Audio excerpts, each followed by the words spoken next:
The emergency room hums with restless energy.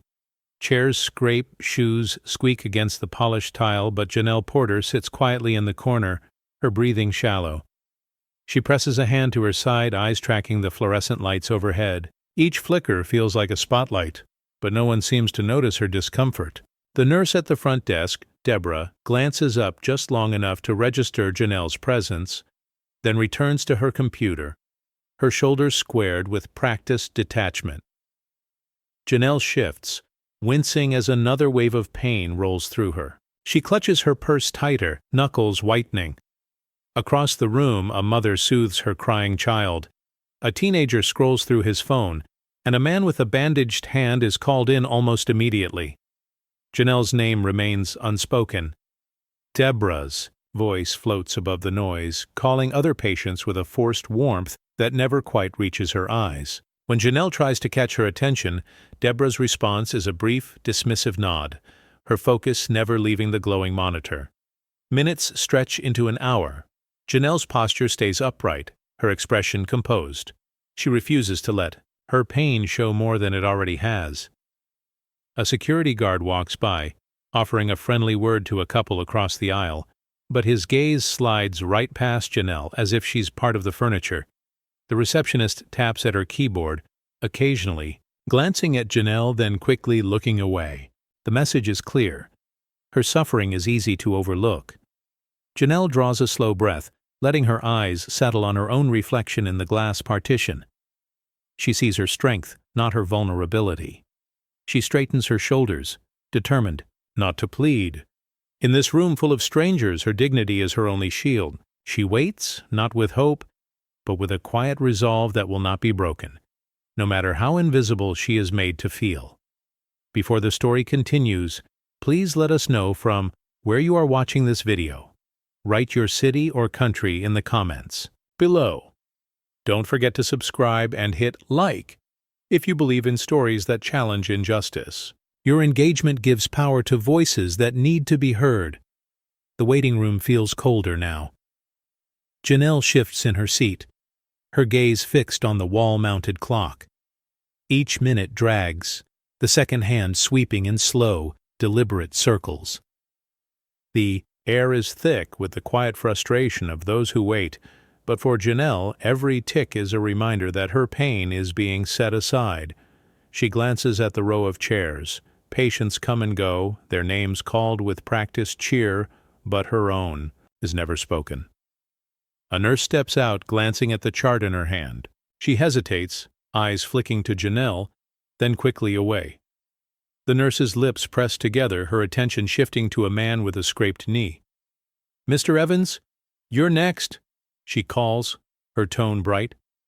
Janelle's hands tighten around, her purse, knuckles pale. The receptionist types quietly, stealing a glance at Janelle before returning to her screen. There's a silent understanding in the room. Some waits are longer than others, and some are never explained. Janelle leans forward, her voice barely above a whisper. "Can someone please check me in? I think it's getting worse." The nurse doesn't meet her eyes, instead shuffling papers before disappearing behind the double doors. Another patient, a young woman with a sprained ankle, is ushered through. Janelle's breathing grows shallow, her body tensing with every passing moment. The clock's hands keep turning, marking time not as progress, but as punishment. A security guard strolls by, offering a polite nod to everyone except Janelle. The room grows quieter, the only sound now the relentless ticking. Janelle sits back, her posture rigid, her dignity intact despite the mounting discomfort. The clock on the wall is no longer just a measure of time, it's a silent judge, reminding her and everyone else who gets to be seen and who is left waiting. The nurse exhales sharply, a subtle tightening around her eyes betraying impatience. She flips through a patient file with deliberate slowness, her fingers lingering on Janelle's name before moving on. Nearby, two staff members exchange a glance, their whispers barely audible but heavy with judgment. "She's always like this," one murmurs, voice low enough to be missed by most.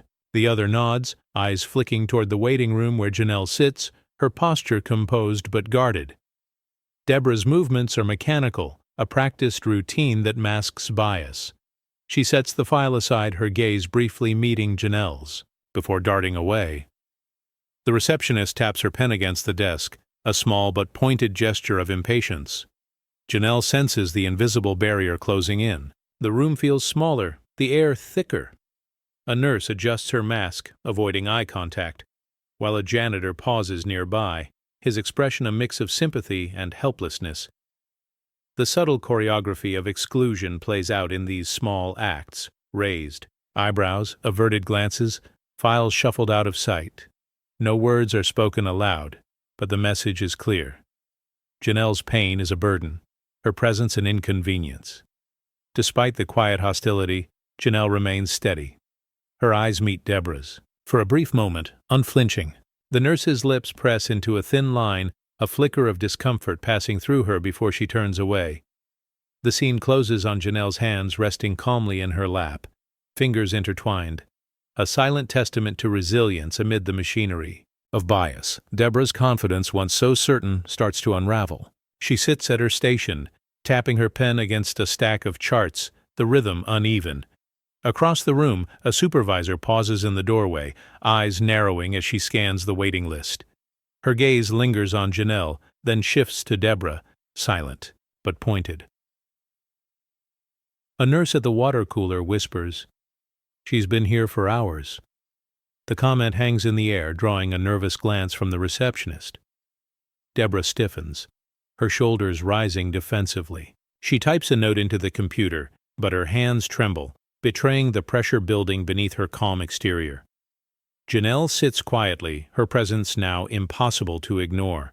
The room's mood shifts. What was once routine dismissal now feels exposed. The supervisor steps closer, voice measured but firm. "How long has she been waiting?" Deborah's answer is clipped, her tone losing its edge. "She's next," she mutters, but the words sound hollow, unconvincing even to herself.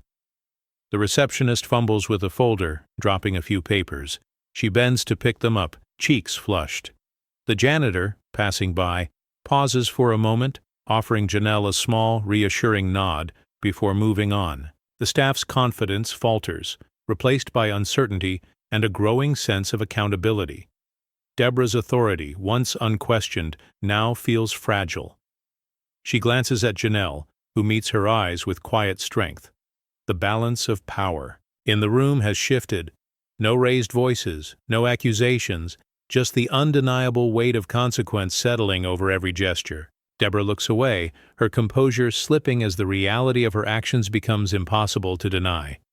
The waiting room holds a heavy stillness. Janelle leans back in her chair, the faintest curl of her lips betraying a quiet certainty. Around her, the hum of murmurs and shuffling feet fades into a distant backdrop. Deborah glances up, her eyes narrowing as she catches the subtle defiance in Janelle's calm. Deborah's fingers twitch, a flicker of unease crossing her face. She looks away, quickly, the tightness in her jaw betraying the first cracks in her composed facade. The clock ticks steadily, but the weight in the room has shifted. Unseen, but undeniable. Janelle's gaze drifts to the window, where rain begins to fall in soft, relentless sheets. The droplets trace slow paths down the glass, mirroring the quiet storm gathering inside her. Her hands rest lightly on her lap, fingers intertwined, steady and unyielding. A nearby patient coughs, breaking the quiet, but the tension lingers.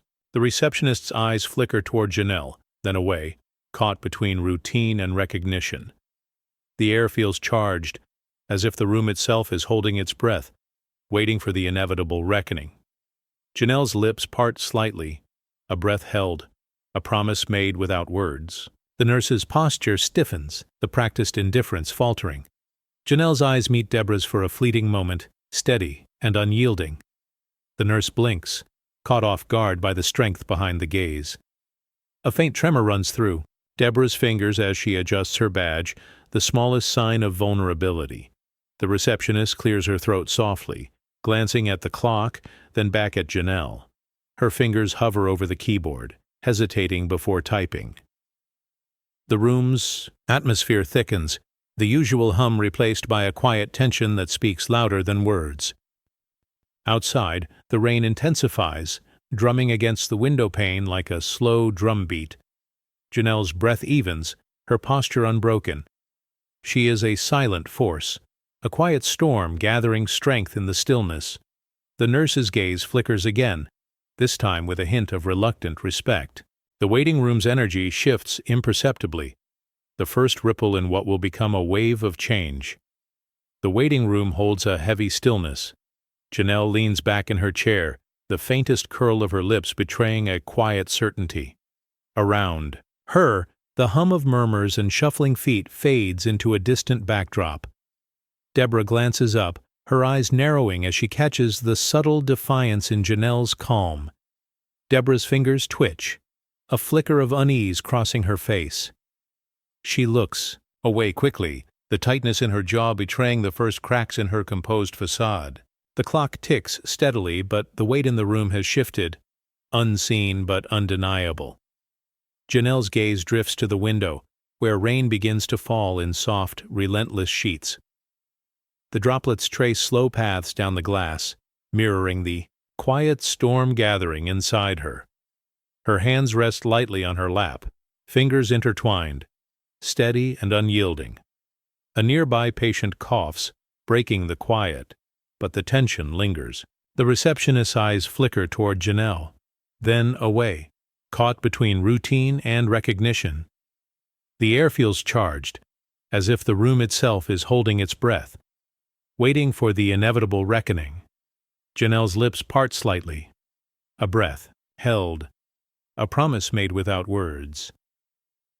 The nurse's posture stiffens, the practiced indifference faltering.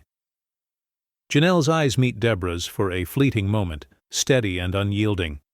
The nurse blinks, caught off guard by the strength behind the gaze. A faint tremor runs through Deborah's fingers as she adjusts her badge, the smallest sign of vulnerability.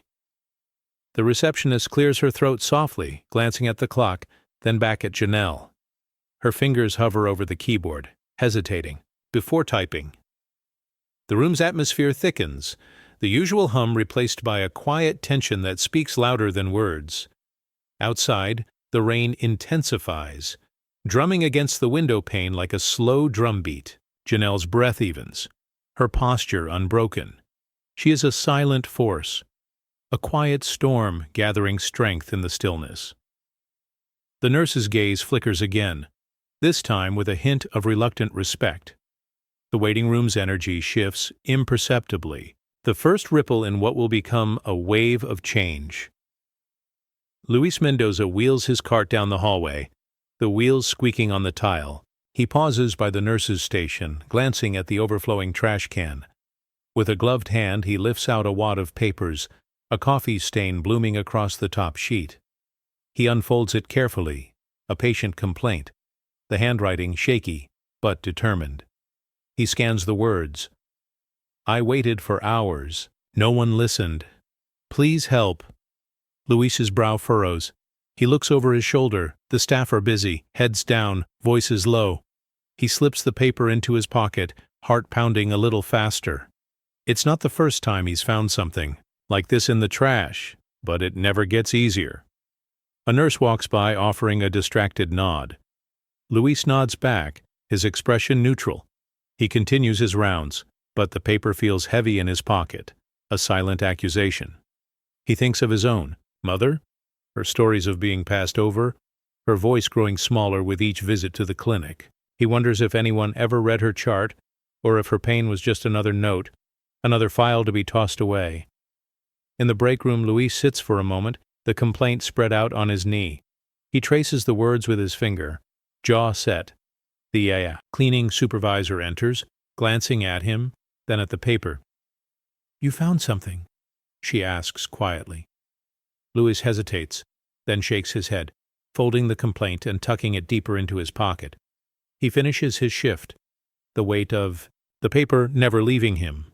As he walks out, he passes Janelle in the hallway. Their eyes meet briefly, hers tired, his steady.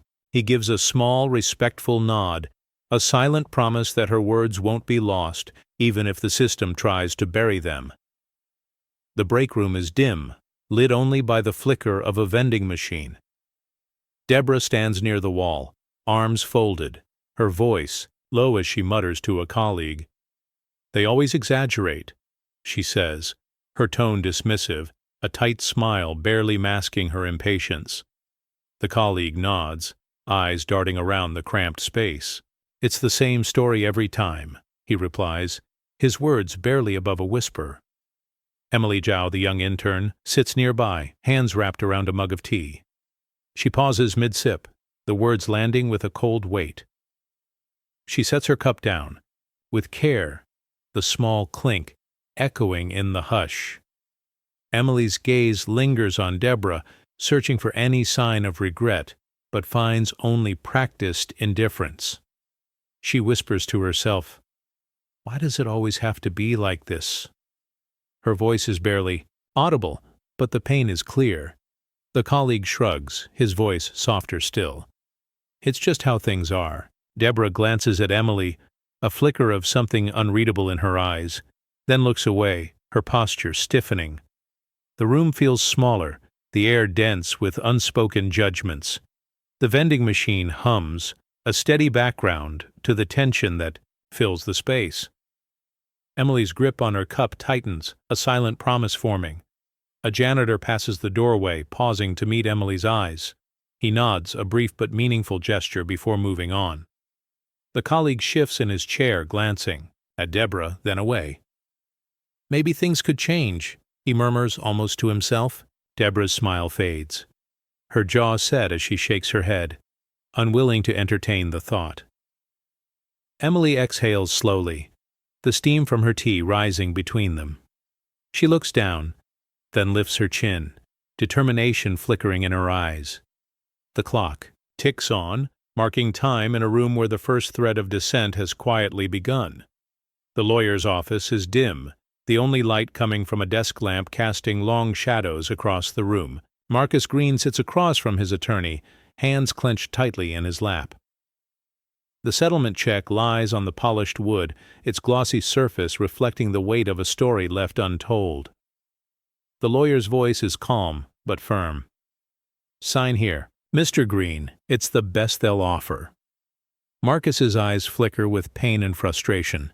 He knows the truth won't be found in this check, but the system offers no other choice.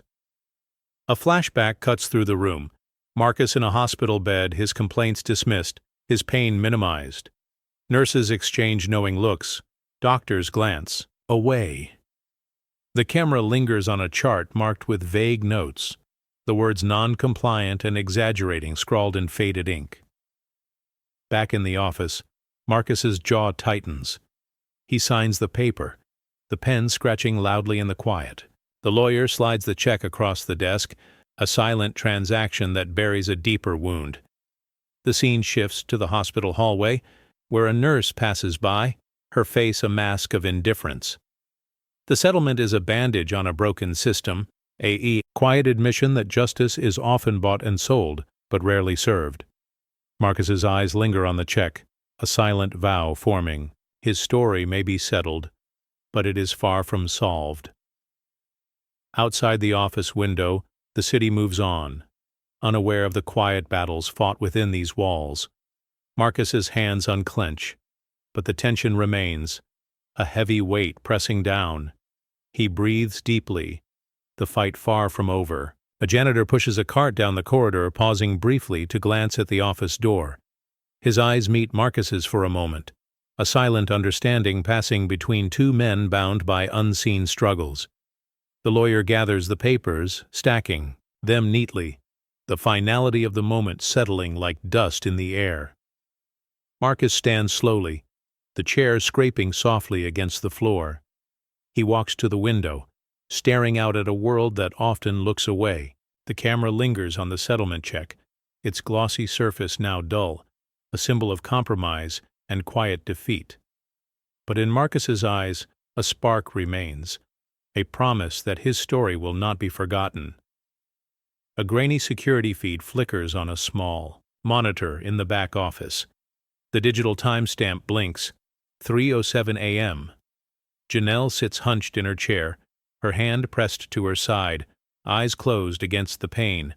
The footage shows her shifting, glancing at the reception desk, then back down, lips pressed tightly together. A nurse walks past, pausing to check a chart. The camera catches her glancing at Janelle, then moving on, her expression unreadable. Another patient enters, limping, and is quickly led to an exam room. The camera's lens captures it all. Who is seen, who is ushered through, who is left. Behind it, Emily Zhao, the intern, sits in front of the monitor, headphones around her neck. She rewinds, watching Janelle's wait stretch from minutes to hours. Her fingers hover over the keyboard, uncertain. She scribbles a note. Patient left waiting. No explanation. Emily's brow furrows as she watches Deborah in the footage, chatting with another nurse, her laughter echoing faintly through the speakers. The contrast is stark. One woman's pain, another's routine. Emily glances at her phone, the screen lighting up with a message from a friend. Anything strange. Tonight? She types back. You should see this. Her eyes return to the monitor. The footage continues, Janelle's posture stiffening, her discomfort growing more visible. Yet no one approaches. A janitor enters the frame, pausing to empty a trash bin. He glances at Janelle, offers a small nod, then disappears down the hallway. The camera lingers as Janelle shifts again, her patience thinning.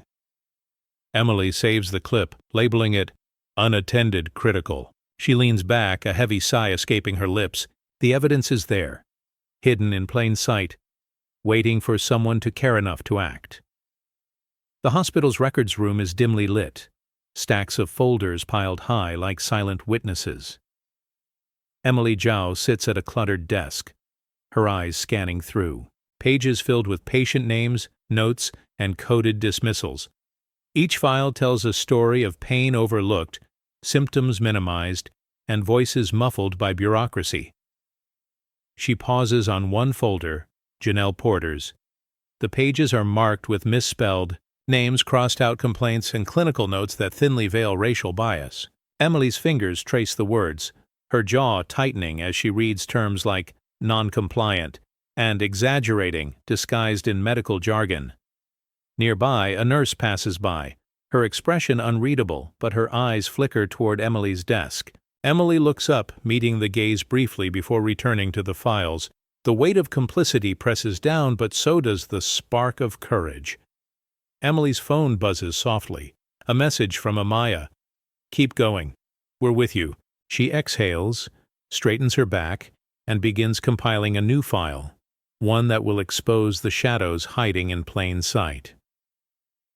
The scene closes on Emily's hands, stacking the papers with deliberate care. Each sheet is a testament to systemic failure, but also to the quiet power of truth waiting to be told. The hospital corridor hums with an uneasy energy. Amaya Porter sits beside her mother, phone in hand, eyes darting between Janelle's strained face and the glowing screen. She raises her phone, hesitates for a moment, then snaps a photo. Janelle, pale and sweating, waiting in a row of plastic chairs. Amaya types slowly, "This is healthcare for Black women." Her thumb hovers, then she presses send. Within minutes, the tweet takes on a life of its own. Notifications flood Amaya's phone, replies from strangers, each message a thread in a tapestry of shared pain. This happened to me. My sister was left waiting too. We've all been passed over. The hashtag Listen to Black Patients flashes across timelines, a digital chorus rising in solidarity.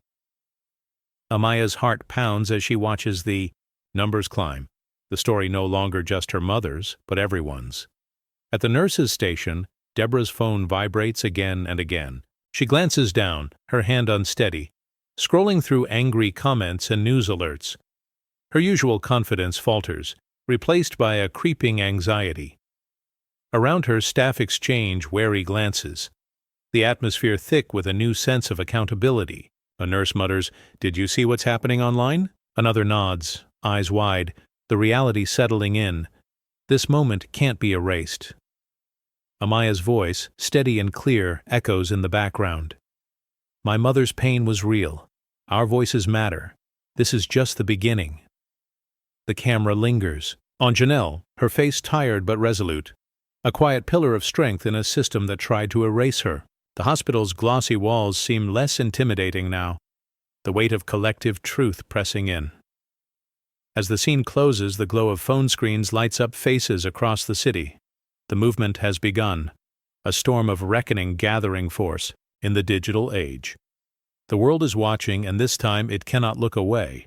The hospital's digital pulse quickens. Screens glow with the hashtag, or listen to Black Patients, a tidal wave of voices rising in unison. Stories pour in. Mothers overlooked during childbirth. Veterans sent home without relief. Patients dismissed with a single look. Each testimony lands, like a stone against the hospital's glass walls, cracking the facade of indifference. Deborah's phone buzzes without pause. She stares at the screen, throat tightening, fingers trembling as she scrolls through the flood of outrage.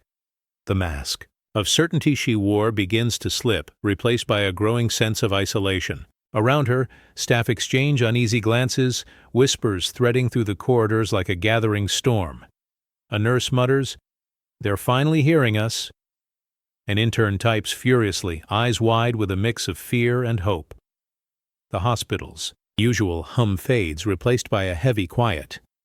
The weight of collective reckoning pressing down on every corner. Outside, city lights flicker against the night sky, screens illuminating faces young and old.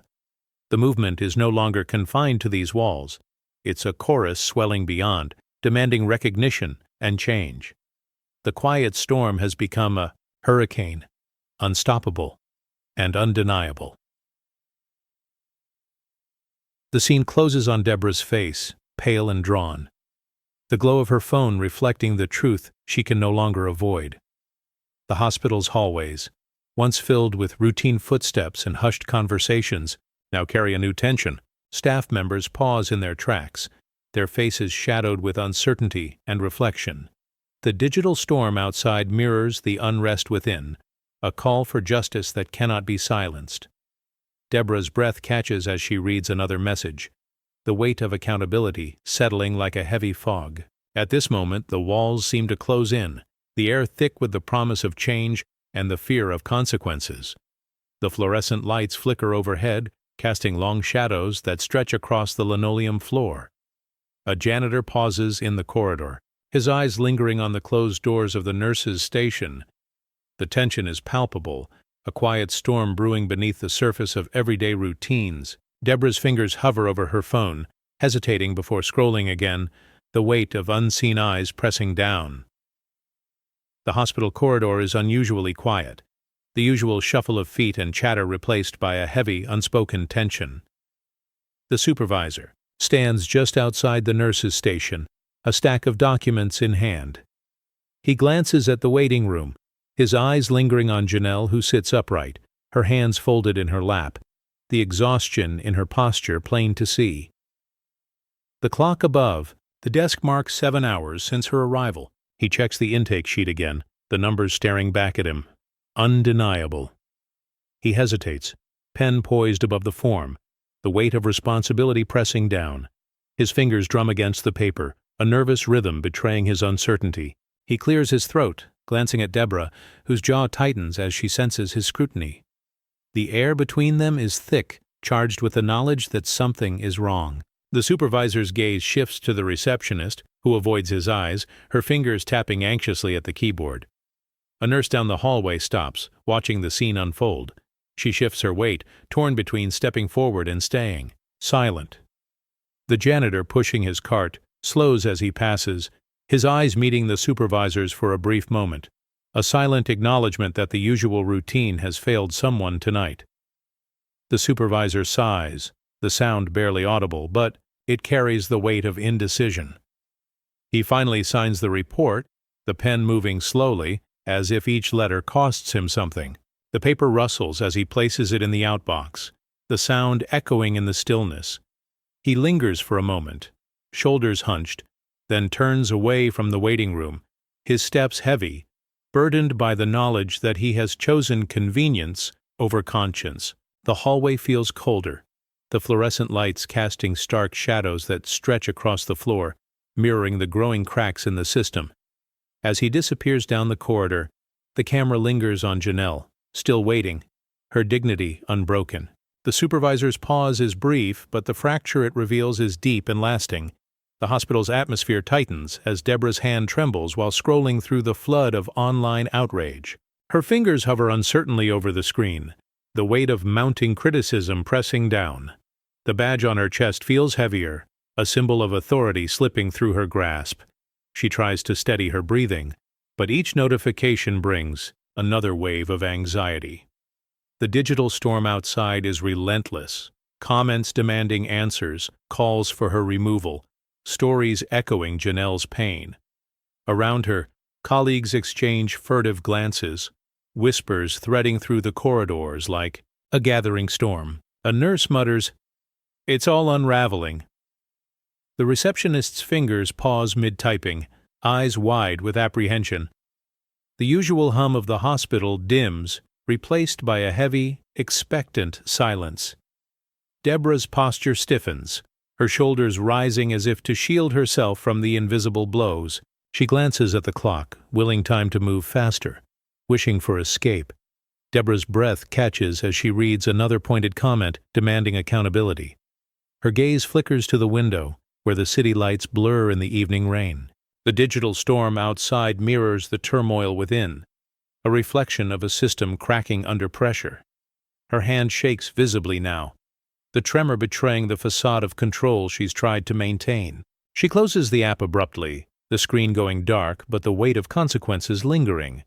A janitor passes by, nodding subtly, a silent witness to the unraveling power. The badge on Deborah's chest feels colder now, a reminder of everything she stands to lose. The camera lingers on Deborah's face, pale, drawn, the cracks in her composure laid bare. The hospital's corridors feel emptier, the air thick with the promise of change and the fear of reckoning. The trembling hand is more than a gesture. It is the first sign of a system beginning to fall apart. Deborah sits motionless, the world around her shifting in ways she can no longer control. The hospital's PR team bursts into the nurses' station, voices overlapping in urgent whispers. "We need a statement, now!" one demands, eyes darting to the glowing phone screens. Another paces, phone pressed to her ear, negotiating damage control with a practiced edge. The air is thick with tension, every movement sharp, every word measured for fallout. Emily Zhao stands nearby, clutching her folder tightly. Her breath is steady, but her eyes flicker with tension. She watches the chaos unfold, knowing one wrong move could shatter the fragile truth they've uncovered. The folder feels heavier in her hands, a silent reminder of the stakes. She glances at Deborah, whose face is pale, fingers trembling as she scrolls through the endless stream of notifications. The weight of public outrage presses down, each message a stone in the growing avalanche.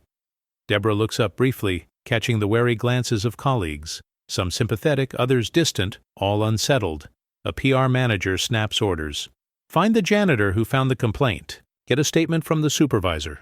Prepare for media inquiries. The room hums with frenetic energy, but beneath it all, a quiet reckoning brews. Emily's gaze meets Deborah's for a fleeting moment. No words, just the heavy understanding of a system on the brink. A nurse in the corner fidgets with her badge, eyes darting between the managers and the staff, unsure where to stand. The receptionist types furiously, fielding calls from reporters and concerned families, her voice strained but professional. Outside, the city pulses with the glow of screens and the buzz of social media. The hospital's polished walls seem less impenetrable, the facade cracking under the relentless pressure of truth. The storm is no longer distant. It's here, and it demands to be heard. The scene closes on Emily, her hands steady as she opens her folder, ready to face whatever comes next. The reckoning is no longer a threat on the horizon. It is present, undeniable, and irreversible. The emergency department is quieter than usual, the atmosphere dense with unspoken tension. Janelle sits upright, a faint but resolute smile on her lips. She watches as staff members move around her, their eyes darting away. each one weighed down by the knowledge of what has unfolded. The soft hum of a printer cuts through the stillness, Emily's file spilling page after page onto the counter, each sheet a silent record of the truth that can no longer be hidden. Deborah stands at the nurse's station, her face drained of color. She glances at the printed papers, then at Janelle, her composure slipping with every breath. The hospital's polished surfaces no longer offer comfort. Instead, they reflect the cracks forming beneath the weight of accountability. A janitor pauses in the hallway, locking eyes with Janelle for a brief moment. A quiet exchange that says, "I see you." Around them, staff exchange uncertain looks, the air heavy with the promise of change and the memory of what was ignored for too long. Outside, city lights flicker and screens across the community glow with the story of what happened. Here, the movement that started as a whisper has become a steady current, impossible to silence. Janelle draws a slow breath, her posture unwavering, her presence a reminder that dignity can outlast even the most stubborn injustice. The quiet storm has arrived, not with chaos but with the certainty that things will never be the same. As the scene closes, the camera lingers on Janelle's calm expression. The hospital's routines have been disrupted, its walls echoing with the need for real change. The reckoning is here, carried not by shouts, but by the steady, persistent whisper of truth. The boardroom door clicks shut, the sound sharp in the heavy air. Janelle's wheelchair creaks softly as Amaya positions her facing the panel of hospital administrators. Cameras flash intermittently, but the room remains eerily quiet, the tension palpable. Dr. Whitaker sits behind his polished desk, his eyes briefly meeting Janelle's calm, steady gaze. The silence stretches, a mirror to the weight of the reckoning about to unfold. The usual hum of conversation is replaced by a stillness that presses down on everyone present. A board member shifts, uneasily, fingers tapping a pen against the table. Another clears her throat, breaking the quiet but not the tension. The system holds its breath, sensing the moment it can no longer avoid.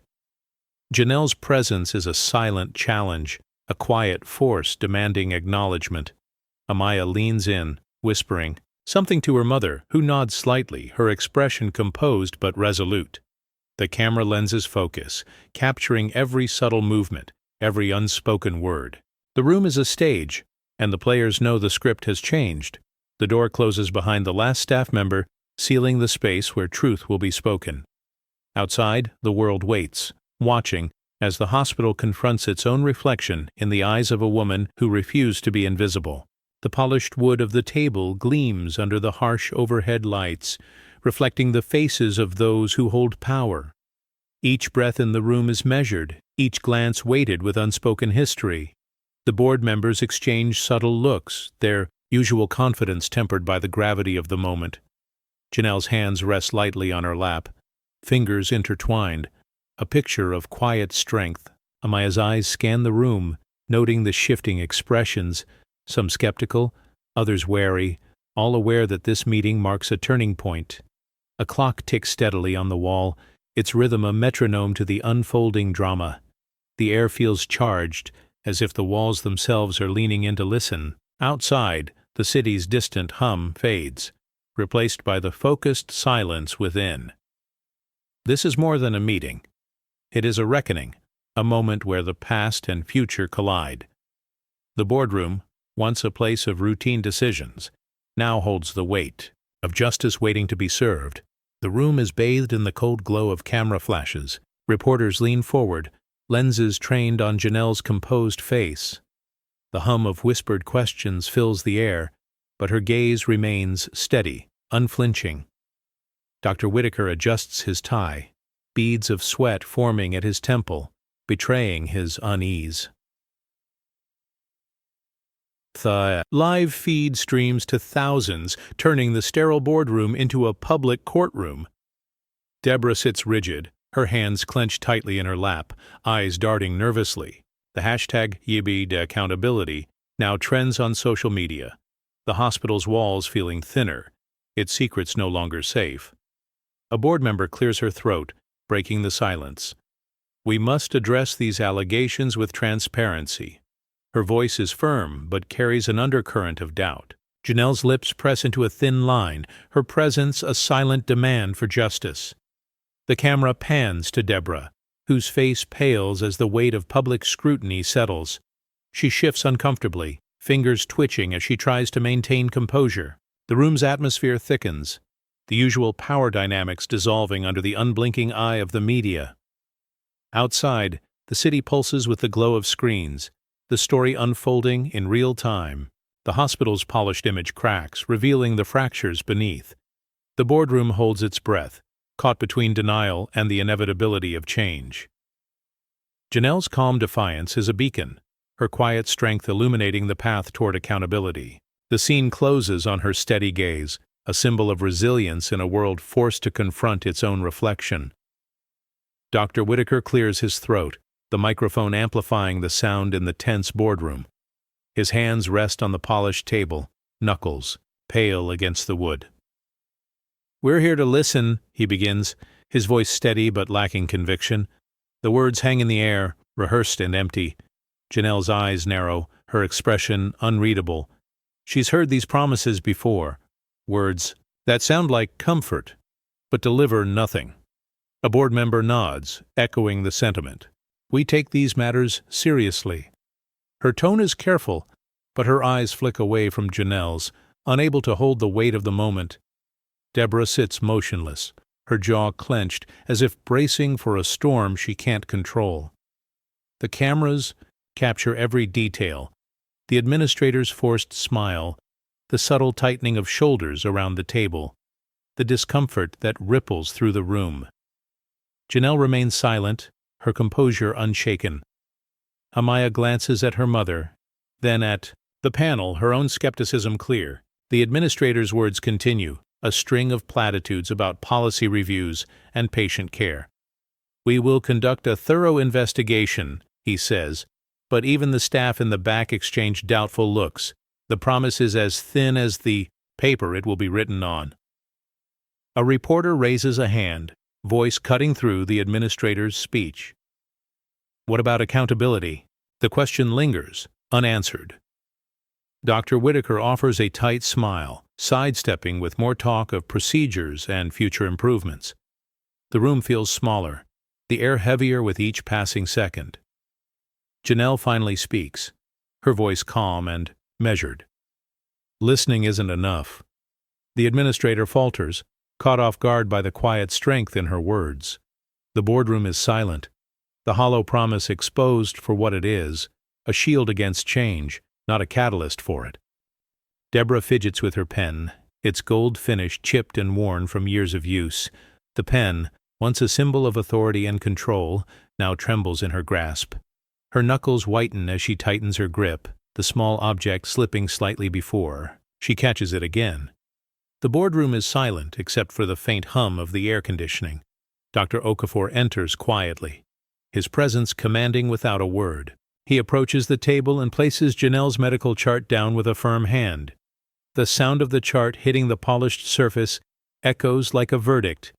Deborah's eyes flicker to the pen, then to the chart, her composure unraveling. The pen slips from her fingers, clattering softly onto the floor. Heads turn, the room holding its breath. The small noise feels deafening, a symbol of the crumbling facade she has maintained. She bends to retrieve the pen, her movements slow and deliberate, as if trying to reclaim the control that is slipping away. Her face flushes with a mix of shame and fear. The weight of the moment presses down, the authority she once wielded now fragile and uncertain. Around her, the board members exchange glances, some with sympathy, others with cold calculation. The power dynamic has shifted irrevocably. Deborah's pen, once a tool of dismissal, now lies on the floor, a quiet testament to the collapse of denial and the rise of accountability. The camera lingers on the pen, its chipped surface catching the light, before cutting to Dr. Okafor's steady gaze as he prepares to speak. Dr. Okafor steps forward, his presence calm but commanding. He places Janelle's medical chart on the table with deliberate care. The pages flutter slightly, revealing notes marked with red ink. Words like non-compliant, drug-seeking, and exaggerating, circled and underlined. His voice is steady, cutting through the heavy silence. These labels are not just words, they are barriers. Each one a brick in the wall that kept Ms. Porter from the care she deserved. The board members lean in, their faces a mix of discomfort and realization. Dr. Okafor points to the chart, his finger tracing the path of neglect. Had these signs been taken seriously, her condition would not have escalated. This is not an isolated incident. It is a pattern of systemic failure. Deborah shifts in her seat, her hands clasped tightly. The weight of the evidence presses down, her usual defenses faltering. The room feels smaller, the air thick with the gravity of truth laid bare. A nurse in the back row bites her lip, eyes downcast. An intern scribbles notes furiously. The first steps toward change. Dr. Okafor's gaze sweeps the room, steady and unwavering. Accountability begins with acknowledgement. We must dismantle these barriers, not build them. The camera lingers on. The chart, the red ink stark against the white pages, a visual indictment of neglect and bias. The boardroom holds its breath, caught between denial and the inevitability of reform. The moment is heavy, but it is also a turning point. The nurse in the back row grips her chair tightly, knuckles pale as memories of overlooked complaints flood her mind. She bites her lip, eyes darting nervously around the room, caught between loyalty and conscience. Nearby, an intern taps rapidly on her phone, fingers trembling as she sends a message. They're finally listening. Whispers ripple through the staff, some defensive, others filled with shame. A seasoned nurse shifts uncomfortably, her gaze fixed on the floor, while a young orderly exchanges a hesitant glance with a colleague. The hospital's polished walls seem to close in, the weight of collective guilt pressing down on everyone present. Deborah sits rigid, her face a mask of strained composure. Her eyes flicker with doubt, the confident facade cracking under the pressure. She clears her throat, but the sound is swallowed by the heavy quiet. The room feels smaller, the usual hum replaced by a tense stillness that makes every breath feel loaded. A janitor pauses in the corridor, his eyes meeting Janelle's for a brief moment. A silent acknowledgement of the storm that has passed, but whose echoes remain. The staff exchange uncertain looks, the air thick with unspoken promises of change. The quiet reckoning is no longer distant. It is here, palpable and unavoidable. The camera lingers on the faces of the staff, each expression a story of internal conflict and awakening. The hospital, once a fortress of denial, now stands on the brink of transformation, its foundation shaken by the truth that can no longer be ignored. Deborah's hands rest in her lap, fingers twisting together as she stares at the polished table, eyes refusing to meet anyone else's. The boardroom is tense, every breath held as if the whole room is waiting for a verdict. When she finally speaks, her voice is so soft it barely carries. "I thought I was fair," she says, her words almost lost in the hush. The admission hangs in the air, fragile and raw, the kind that can't be taken back. A board member shifts in his seat, clearing his throat, but saying nothing. The young intern in the back straightens, her eyes wide, watching Deborah with a mix of disbelief and reluctant empathy. Deborah's shoulders sag, the weight of her actions settling on her like a physical burden. She glances at Dr. Okafor, who holds her gaze, his expression steady but not unkind. "I didn't see it," Deborah continues, her voice trembling now. "I thought I was just following what was expected. I never meant for anyone to get hurt." No one interrupts. The silence is thick, not with judgment, but with the realization that something fundamental has shifted. A nurse in the corner wipes, her palms on her scrubs, her own memories of overlooked patients flickering behind her eyes. The janitor, standing just outside the door, pauses his sweeping, listening to the confession that seems to echo down the hallway. Dr. Okafor finally responds, his words calm but firm. Fairness isn't passive. It means seeing the person in front of you, not just the chart. Deborah nods, tears glistening but unshed. Her confession isn't an excuse. It's the first honest thing she's said all day. The room feels different. Now, the power she once wielded replaced by vulnerability and the faint hope of understanding. Janelle remains silent, her presence a reminder that dignity can outlast even the most stubborn denial. The camera lingers on Deborah's face, etched with regret, as the boardroom absorbs the quiet collapse of certainty. The reckoning has arrived, not as thunder, but as a whisper that cannot be ignored. Janelle leans forward slightly, her voice calm but resolute, filling the boardroom with quiet strength. "I don't need apologies," she says, eyes steady and unwavering. "I need change. Real change." Her words cut through the tension, not with anger but with a dignity that demands to be heard. The board members exchange uneasy glances, the weight of her words settling over them like a heavy fog. The usual defenses, prepared statements, rehearsed, empathy, falter, replaced by a dawning awareness that the old ways no longer hold. Each face reflects a mix of discomfort and realization, the truth pressing in from all sides. Amaya watches her mother, pride shining in her eyes. The room feels smaller now, the air thick with the gravity of the moment. Janelle's dignity is sharper than any accusation, her presence a silent demand for accountability. Deborah shifts uncomfortably, her gaze dropping to the table, her authority quietly slipping away. The power dynamic has shifted irrevocably. There are no raised voices, no dramatic outbursts, just the undeniable truth of lived experience spoken with restraint. A nurse in the back clears her throat softly, a small but meaningful gesture of support. The intern nods, fingers tightening, around a pen, recognizing the significance of the moment. The janitor pauses in the hallway, eyes meeting Janelle's with quiet respect, acknowledging the courage it takes to speak truth in a room built to deny it. The camera lingers on Janelle's, face calm and unyielding, as the boardroom absorbs the weight of her ultimatum. The moment stretches, heavy with possibility and the promise of transformation. The gavel falls, signaling the end of the meeting, but the real verdict is in the shift that has taken place. Janelle's quiet strength has spoken volumes, echoing far beyond these walls and into the future of the institution. The room is charged with a heavy silence as hands begin to rise, one by one, signaling the vote. Each raised hand echoes the shift in power, a quiet but undeniable call for accountability. Deborah's face pales, her composure unraveling with every gesture.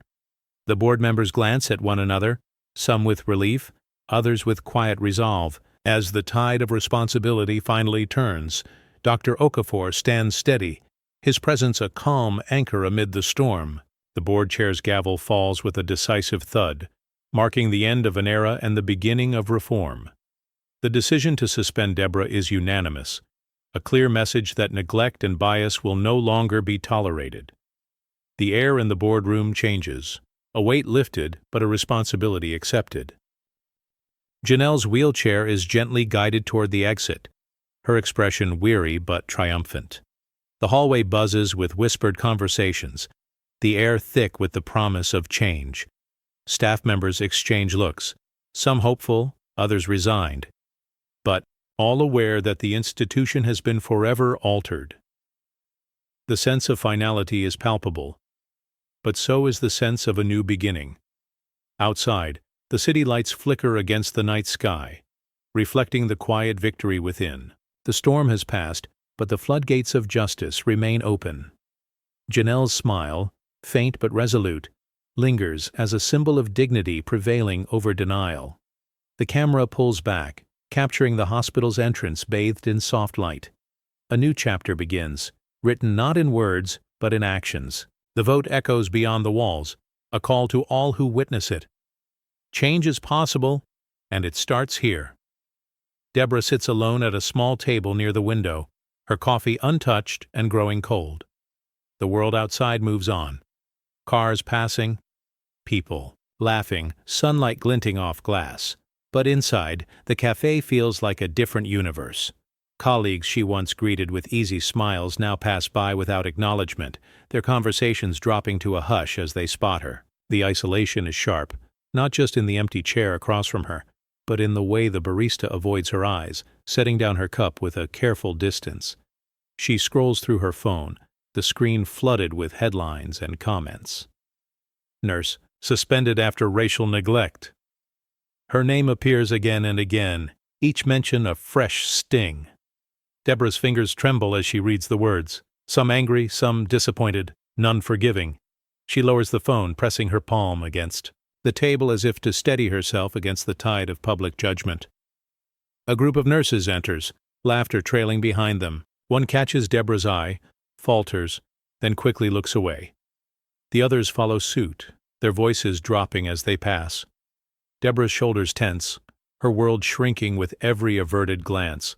The cafe's usual warmth is gone, replaced by a chill that settles deep in her bones. Even the background music seems distant, drowned out by the thrum of her own regret. She looks out the window, searching for some sense of normalcy, but finds only her own reflection, pale, drawn, and undeniably changed. The weight of her choices presses down, heavier than any silence she's ever known. Deborah sits in that quiet, the world moving on without her, the consequences of her actions echoing in every empty seat and every unreturned smile. Deborah's hands tremble as she breaks the hospital's seal on the formal envelope, the paper, crisp and stark in the morning light. Inside, the message is direct. Her nursing license is under review. The badge she once wore with pride now feels like a weight around her neck, cold and unyielding. She sits at her kitchen table, the letter spread out before her like a sentence, its words echoing in the quiet apartment. The silence is thick, broken only by the hum of the city outside and the occasional buzz of her phone. Each notification, another headline, another message, another reminder of what she's done.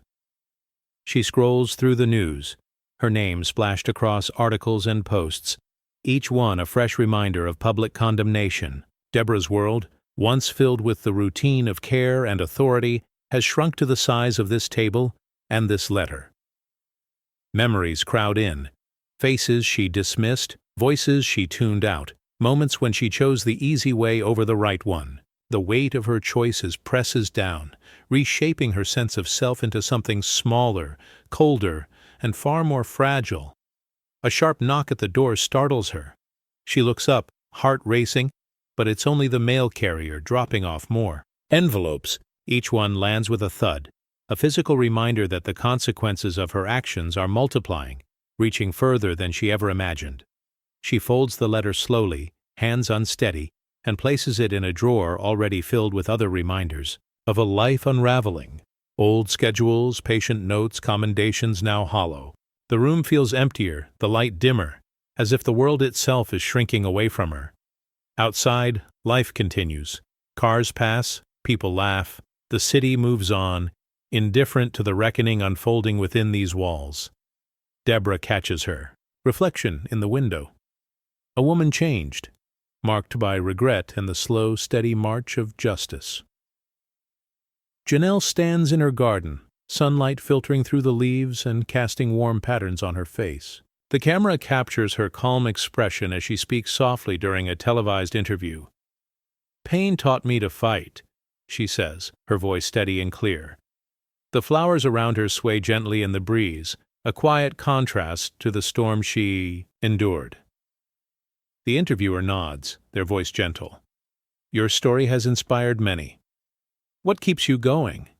Janelle smiles faintly, eyes reflecting resilience. "Hope. The hope that no one else has to suffer in silence. That change is possible." Her words linger, carried by the wind and the light.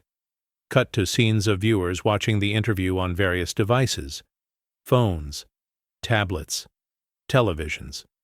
Faces of all ages and backgrounds show empathy and determination. The story spreads, lighting a spark in communities far beyond the hospital walls. People gather in living rooms and community centers, sharing their own stories, inspired by Janelle's courage. Back in the garden, Janelle takes a deep breath, the sunlight warming her skin. "This isn't just my fight," she continues. "It's for everyone who's been overlooked, dismissed, or forgotten." She pauses, her gaze drifting to a blooming rosebush nearby, its petals vibrant and full of life. "Like these flowers," she says softly, "we can grow through hardship, finding strength in the light." The camera shifts to a close-up of her hands gently touching the petals, careful and deliberate. "Every day is a chance to heal, to push forward," she adds, voice steady but filled with emotion. The scene cuts to a community center where people gather, inspired by Janelle's story. A young woman speaks to a group, her words echoing the hope Janelle shared. Children play nearby, their laughter a reminder of futures yet to be shaped. Returning to the garden, Janelle's face fills the frame, her eyes shining with quiet determination. "This journey is far from over," she says, "but together, we can make sure no one's pain is ignored again." The scene fades with soft instrumental music, the garden's peacefulness a testament to resilience and the power of truth. The tell. Light lingers a moment longer, a silent promise of hope and healing for all who watch and listen. Dr. Okafor stands at the front of a packed auditorium, his presence commanding but approachable. The room is filled with staff, nurses, doctors, interns, all watching as the projector displays Janelle's medical chart. Red marks and blunt notes stand out starkly against the white screen, each one a visible reminder of the harm caused by bias and neglect. The air is thick with anticipation, a quiet tension settling as Dr. Okafor begins to speak. His voice is calm, yet unwavering. "This is systemic failure," he says, letting the words hang for a moment. His eyes move across the room, meeting the gaze of staff members who shift in their seats. Some scribble notes, others exchange uneasy glances, the reality of their own complicity sinking in. On the screen, a silent video plays, Janelle waiting, minute after minute, her pain and patience on display for all to see. The images are undeniable, the evidence impossible to ignore. Dr. Okafor continues, his tone both compassionate and firm. "Empathy is not optional. It is essential. We must see the person, not just the chart. This training is the first step toward change." The words resonate, echoing in the minds of those present. A nurse in the back wipes away a tear, the weight of regret and hope mingling in her expression. A young intern nods, resolve flickering in his eyes, determined to do better. The atmosphere is charged with a mix of shame, hope, and determination. The staff are confronted not just with Janelle's story, but with their own role in the system that allowed it to happen. Dr. Okafor's steady gaze offers a beacon of leadership, a promise that things can and must improve. As the session ends, the room is quiet, but the silence is different. No longer avoidance, but reflection, and the beginning of real change. Emily stands in her new office, sunlight streaming through the window and illuminating the nameplate on her door. Diversity Coordinator. The title feels both heavy and empowering. She arranges files on her desk, each folder a story, some painful, some hopeful, all necessary. The folder that once weighed her down now sits at the center, its contents the foundation for new policies and training. She pins Janelle's photo to the corkboard above her desk, a daily reminder of what's at stake. The image is surrounded by notes and thank you cards from staff and patients, each one a testament to the ripple effect of courage. Emily takes a deep breath, feeling the responsibility settle in her chest, but also a sense of pride. She knows her voice matters now, and she's determined to use it wisely. A knock at the door interrupts her thoughts. A young nurse steps in, uncertainty in her eyes. "I just wanted to say thank you," she says quietly. Emily smiles, inviting her to sit. They talk about the changes coming, new reporting systems, workshops, and open forums for staff and patients alike. Emily listens carefully, her approach collaborative and open. The nurse leaves with a lighter step, hope flickering in her expression. Emily sits back, reflecting on how far she's come, from a hesitant intern collecting complaints in secret to a leader shaping the future of the hospital. She glances at the folder one more time, then opens her laptop to draft an email. Let's make sure every voice is heard. The words come easily now, her conviction clear. The camera lingers on Emily's calm, determined face, the office filled with the quiet energy of change in motion. Her journey is a reminder that leadership is not about titles, but about the courage to speak up and the wisdom to listen. The hospital entrance is bathed in soft fluorescent light as workers carefully install a new placard. The letters gleam, bold and clear. Every patient matters. A black mother pauses, her hand gently resting on her daughter's shoulder. She reads the sign aloud, her voice filled with cautious hope. The child's eyes widen, reflecting trust and a sense of safety. Inside, the hospital feels different, lighter, as if the sign's promise has already begun to shift the atmosphere. Staff members glance at the placard as they pass, some nodding quietly, others exchanging hopeful looks. The message is small but powerful, a beacon in a place that has long struggled with exclusion. Outside, the city hums with life, but here, in this moment, the sign stands as a symbol of change. The mother and daughter step forward, their footsteps steady and sure. The child's braids bounce with each step, a quiet reminder of futures yet to be shaped. The nurse at the front desk offers a warm smile, her eyes meeting the mother's with genuine kindness. The camera lingers on the sign, its letters shining brightly against the hospital's facade. It is more than words. It is a commitment, a promise that no one will be overlooked again. The scene fades with soft instrumental music. The sign's glow, a lasting symbol of hope and transformation. The hospital's halls, once heavy with unspoken tension, now carry a subtle lightness. A janitor pauses near the entrance, his eyes reflecting a quiet pride as he watches the mother and child enter. Nurses and doctors exchange glances, their expressions softening, the weight of past mistakes slowly lifting. In a nearby waiting room, a young boy clutches a toy, his mother's hand reassuring on his shoulder. The sign's message seems to ripple through the building, touching every corner, every heart. It is a small step, but a meaningful one, signaling a new chapter in the hospital's story. Outside, the sun breaks through the clouds, casting warm rays on the hospital's facade. The sign glows in the light, a beacon for all who enter. The mother and daughter disappear inside, their figures framed by the doorway, a symbol of hope, resilience, and the promise of better days ahead. Deborah walks the hospital corridors for the final time, her footsteps echoing in the early morning quiet. The walls, once familiar, now feel distant and cold. She clutches a small box of her belongings, an old mug, a faded photo, a handful of pens, each item a reminder of years spent here, of routines now broken. The badge that once hung proudly from her collar is tucked out of sight, its weight no longer a comfort. She passes the nurses' station where a new team gathers. Their laughter is soft, their energy different, brighter, more open. Deborah pauses, watching a young black nurse greet a patient with genuine warmth. The patient smiles, her posture relaxed, her voice heard. Deborah's chest tightens, a mix of regret and longing settling deep inside her. She remembers her own early days, the hope she once carried, now replaced by the ache of what's been lost. A janitor nods as she passes, his eyes kind but distant. He offers no words, only a brief acknowledgement of her presence. Deborah nods, back, her throat tight, unable to speak. The halls feel emptier than ever, the familiar hum of the hospital replaced by a quiet she can't escape.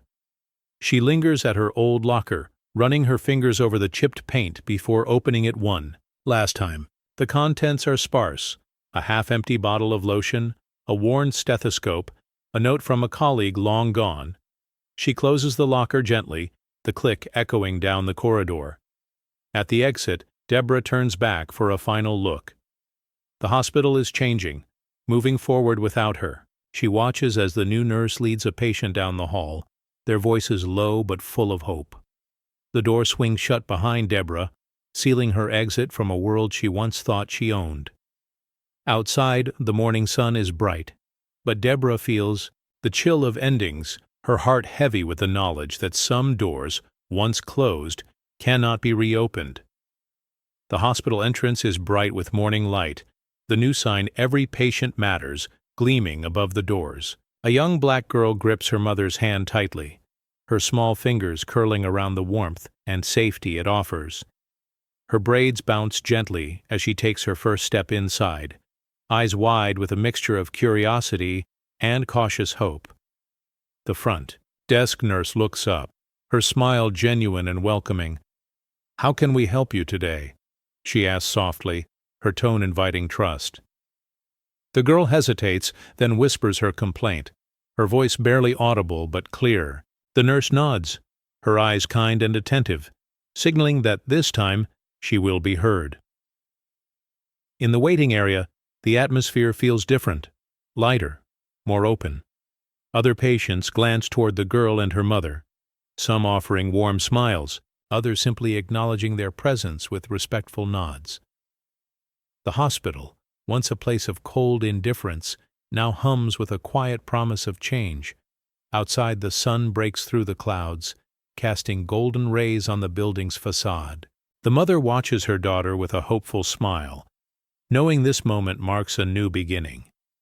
The camera lingers on the girl's face, her expression a blend of innocence and strength, a symbol of futures yet to be written.